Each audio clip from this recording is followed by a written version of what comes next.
আখেরাতকে ভুলে গেলে সে আর মুসলমান থাকে না। মানুষ আখেরাতকে ভুলে গেলে মানুষ জানোয়ার হয়। দুনিয়ার কোনো আইন দিয়া, আরো কোনো আইন না, আরো পুলিশ, র্যাব, বিজিবি না, এর উর্ফে আরো 10টা বাহিনীও যদি পৃথিবীতে চালু করে, মানুষের থেকে মন্দ অভ্যাস, মানুষের গুনাহের প্রবণতা, মানুষের অপরাধের মানসিকতা কমবে না। মানুষ সুযোগ খুঁজে, দুনিয়ার এই আইন প্রশাসনের কাছ থেকে মানুষ ফাঁকফুক খুঁজে, আর কি কৌশল বাইর করে, কোনো না কোনো কৌশলে পুলিশরে ফাঁকি দেয়, র্যাবকে ফাঁকি দেয়, বিজিবি ফাঁকি দেয়, মেম্বাররে ফাঁকি দেয়, চেয়ারম্যানরে ফাঁকি দেয়, বাবাকে ফাঁকি দেয়, মাকে ফাঁকি দেয়, কাউকে না কাউকে ফাঁকি দিয়া কোনো না কোনো বুদ্ধি বাহির কইরা সে অপরাধ করে।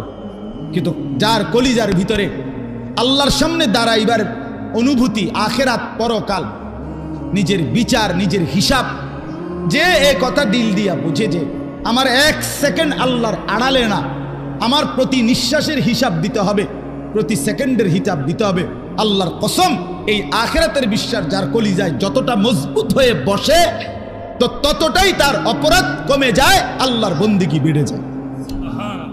আপনি যদি বলেন আমি হুজুরের মধ্যে, আপনি যদি বলেন হুজুর আমনের মধ্যেও অনেক গুনাহ আছে, আপনারাও হুজুরদের মধ্যে বহুত কি আছে, পাপ আছে, আমরা জানি, হে তো আমিও কই জানি, তো বুঝতে হবে আমার মধ্যে আখেরাতের ঘাটতি আছে, আপনার মধ্যে যেমন ঘাটতি। কথা বুঝছেন কি না বলে? আমি কোনো বেহেশতের থেকে আইছি না, আমি আইছি সাবের বাজার থেকে। বুঝছেননি আমার কথাটা? আমি এখন কি বেহেশতের থেকে আইছি? কে? আমি আইছি ক্যান্টনমেন্ট থেকে। তো আমি তো বেহেশতের থেকে আসি নাই, আমাকে হিসাবের জন্য যাইতে হবে। আপনি যেমন দাঁড়াবেন আমিও দাঁড়াবো, আপনাকে যেমন হিসাব দিতে হবে আমাকেও দিতে হবে। এই জন্য আখেরাত ভুলে গেলে এক মানুষের অপরাধ বেড়ে যায়, এক মানুষের বন্দিগি ছুটে যায়। কেন নামাজ পড়ে না? আখেরাত মনে নাই। কেন চুরি করে, জিনা করে, ব্যভিচার করে, মদ খায়, জুয়া খেলে? কেন সারা রাত যুবক সারা রাত উলঙ্গ ছবি দেখে, নর্তকীর নাচ দেখে, জিনা ব্যভিচারের দৃশ্য দেখে? মুসলমানের বাচ্চা হইয়া কোনোদিন খোদার 365 দিনের একটা বছরে কোনোদিন ফজরের নামাজ পড়ে না। মুসলমানের বাচ্চা এত বড় জানোয়ার কেন হইল? মুসলমানের ঘরে জন্ম নিয়া এত বড় হাইওয়ান কেমনে হইল? এক মহিলা 30 বছর ধরে বেপর্দা, মুসলমান হওয়ার পরও কেমনে হইল?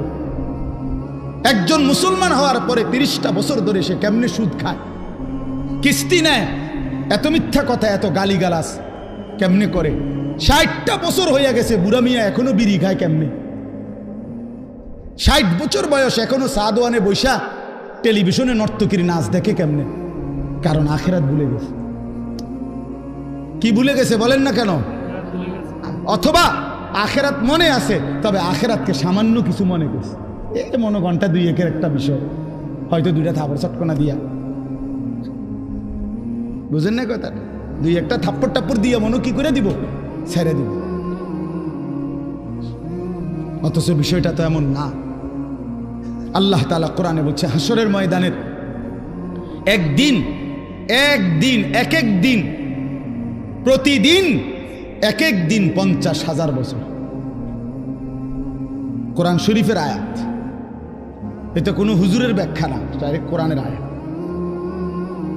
ফি ইয়াউমিন কানা মিকদারুহু 50,000 সানা, প্রতিদিন একদিন হাসরের ময়দানের 50,000 বছর।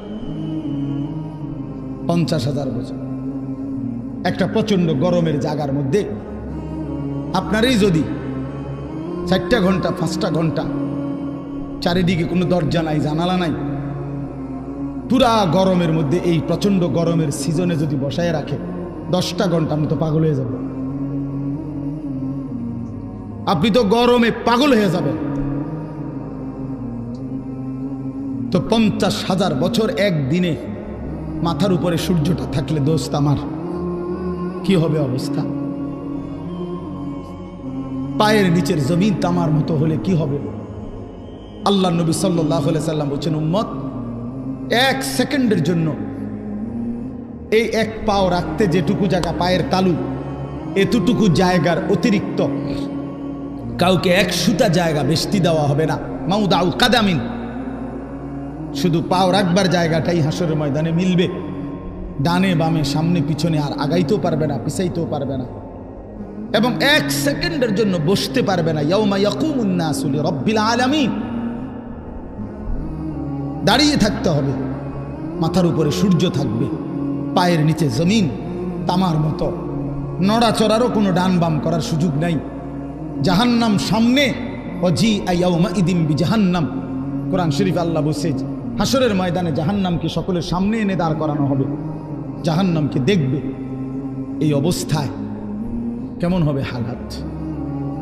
আমি এই বছর এই যে গত হজে আরাফার দিন, যেদিন হজের দিন, বিশ্বাস করেন হজের দিন আরাফাতের দিন মানে হজ্জের সময় ওই তাবুর বাহিরে দাঁড়াইয়া, খোলা আকাশের নিচে দাঁড়াইয়া দোয়া করা, এটা একটা সুন্নত, মানে নবীজির একটা আমল ছিল।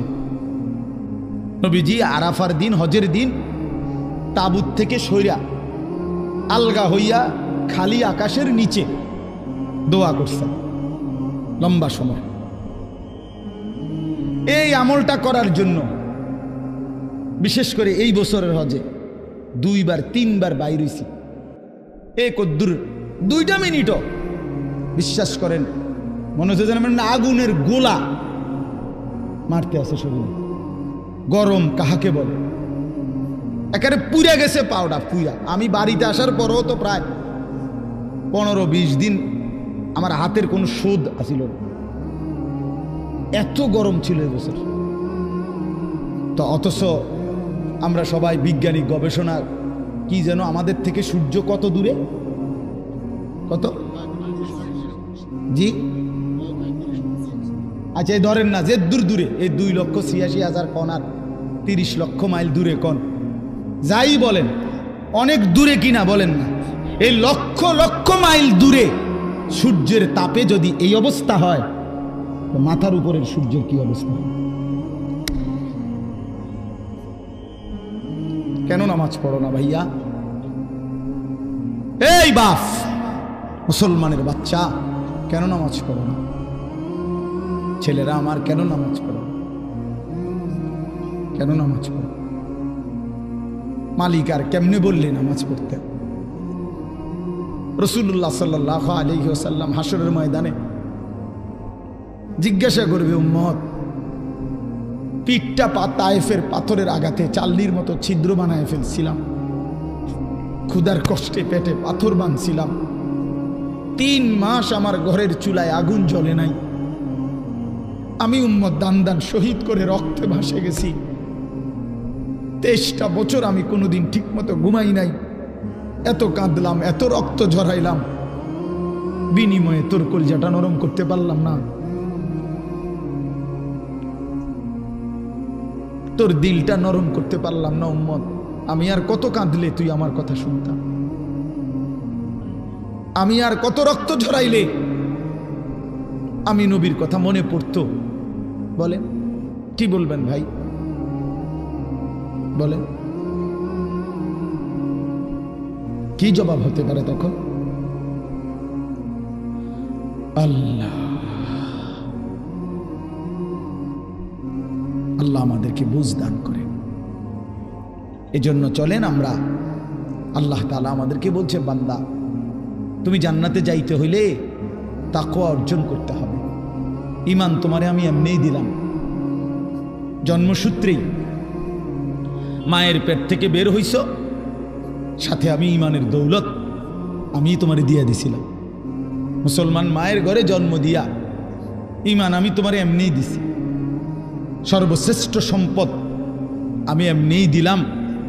এবার তুমি আমার সাথে আরেকটা নিয়ামত তাকওয়া, এটা সাথে বুঝাইয়া দাও, ঈমান আর তাকওয়া আমার হাতে তুলে দিবা, আমার জান্নাত আমি তোমার হাতে তুলে দেব। এই তাকওয়া বুঝাইয়া দাও।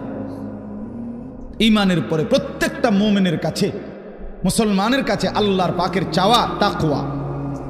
আল্লাহ যেন বলে, ইসলাম তো তোমারে দিলাম, মোমেন তো তোমার পরিচয় হইল, তুমি তো নিজেরাই বলতেছো তুমি মুসলমান, তুমিই বলতেছো তুমি মোমেন, আমরা এখানে বলি না সবাই নিজেরা মুসলমান বলেন?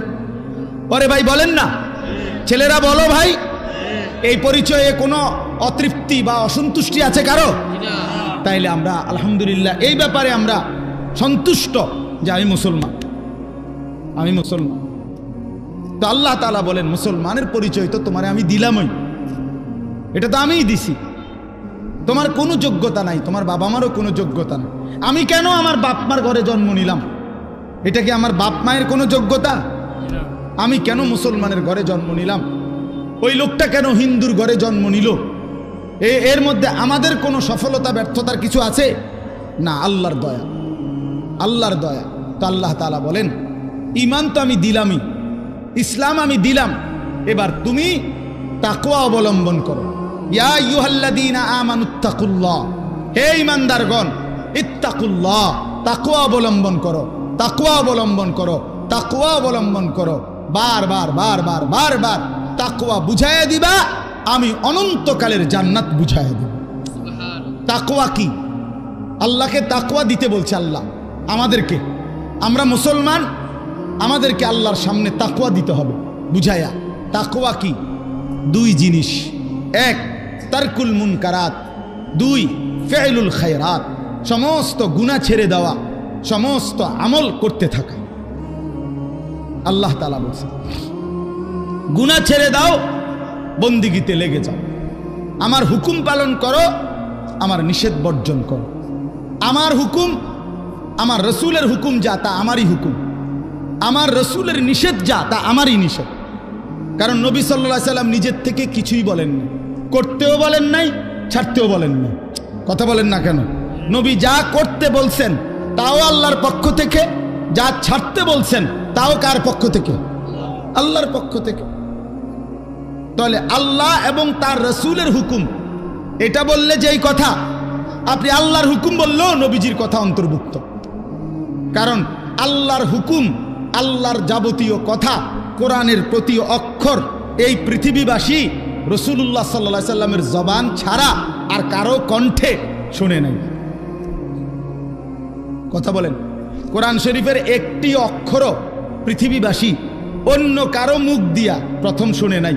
প্রতিটা শব্দ কোরআন শুনছে কার জবান দিয়া? রাসূলুল্লাহ সাল্লাল্লাহু আলাইহি সাল্লামের জবান দিয়া।